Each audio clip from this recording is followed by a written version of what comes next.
Goeiemôre, dit is weer Gideon hierso wat met julle gesels. Vanoggend kom ek so 'n bietjie uit 'n ander hoek uit. Ek wil vanoggend so 'n bietjie oor my vrou gesels.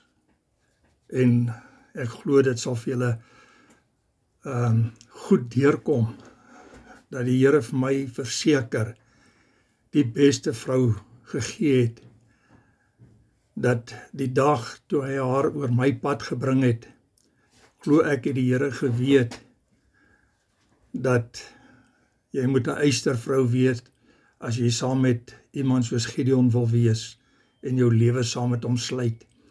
Ons kyk so 'n bietjie van die 1953 vertaling, oor 'n deegsame vrou.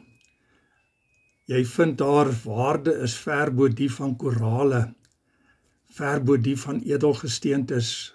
Hy sê vir ons, die hart van haar man, vertrou op haar, en aan wins sal dit hom nie ontbreek nie, aan voedsel sal dit hom nie ontbreek nie, aan liefde sal dit hom nie ontbreek nie, aan klere sal dit hom nie ontbreek nie, en sy doen net goed vir haar man, en sy doen dit ook vir haar kinders, en vir haar kleinkinders, en al die dae van haar lewe doen sy dit.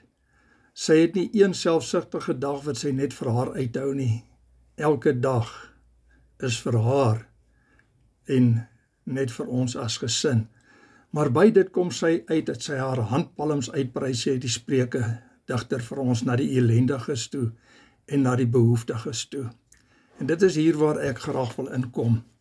Dit is nou net amper 20 jaar gelede wat ek uit die werkplek uit is, waar ek 'n jaar, 2 jaar se sabbatsrus sou vat, net om weer 'n bietjie mens te word na die baie druk wêreld waarin ek was. Ek was op mynbou en toe in konstruksie, en albei was baie spanningsvolle werke gewees. Maar in my sabbatsjaar het ek met ons werklose arme mense te doen gekry.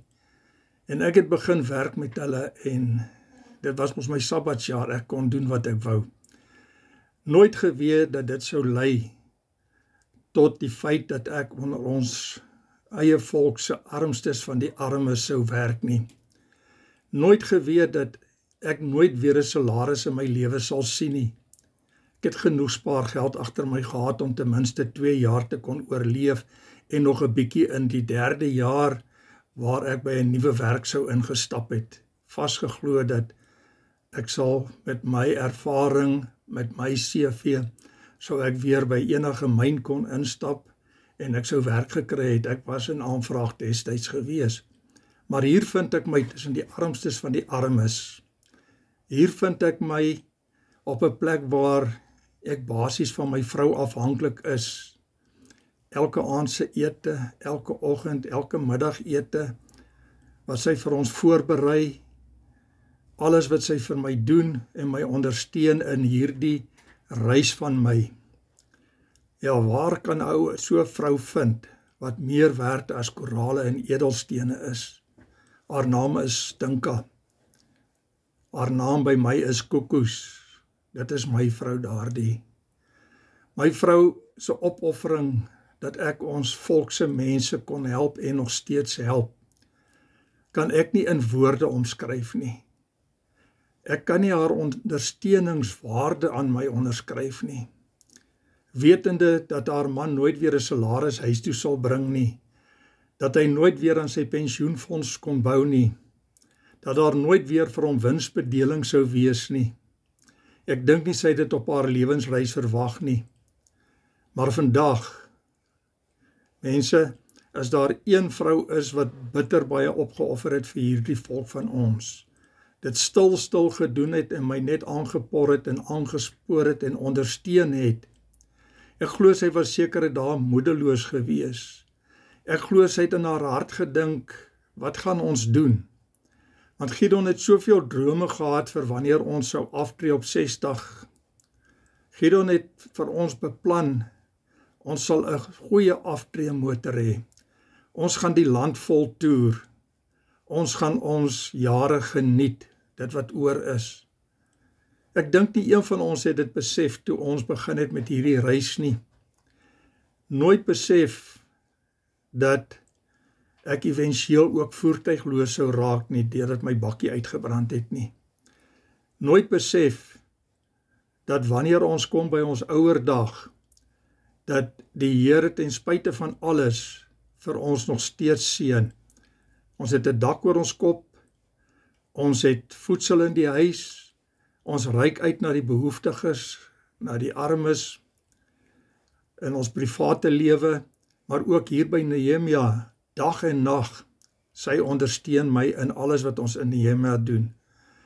En ek dink, as ons moet sê, as daar 'n vrou is in hierdie volk, wat dankie verdien, wat al die prys wat ek haar gee, en al die mooi woorde wat ek haar kan toebedig, of toedig, kan nie die waarde van haar bepaal nie. En dit is hoekom ek vanoggend hierdie doen. Want net weer vanoggend het sy my geweldig ondersteun in 'n krisis wat opgeduik het. Sy begin al saam met my werk, die afgelope 3-4 jaar het sy haar hart uitgestort vandat sy op pensioen gegaan het. En is sy saam met my en die hartseer van ons volk, se mense wat agterweë gelaat is. Ons werk hard, ons werk met ons harte. Ons kyk nie terug en dink aan ons drome en is spyt oor dit nie.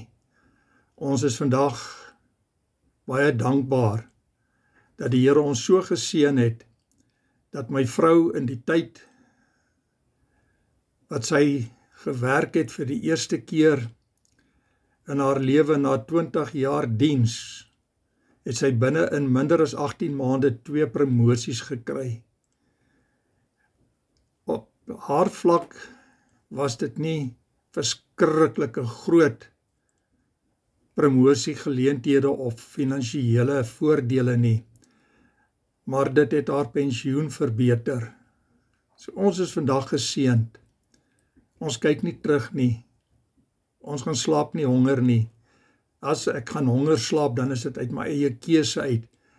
Want Tanya het nou die dag vir my gesê, Gideon, jy lyk goed.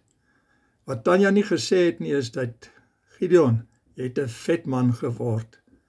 Jy is lekker dik om die lyf. Want julle sien, my vrou sorg goed vir my. Waar gaan ek nog so 'n vrou gekry het?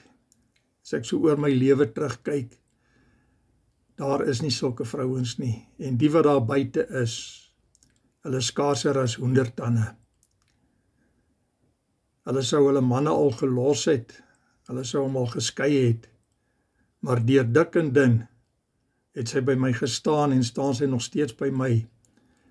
En ek sluit af om te sê, die dag toe ons getrou het, het ons gesê, for better or for worse, tot die dood ons skei. En Koekoes, I love you. Jy is die beste.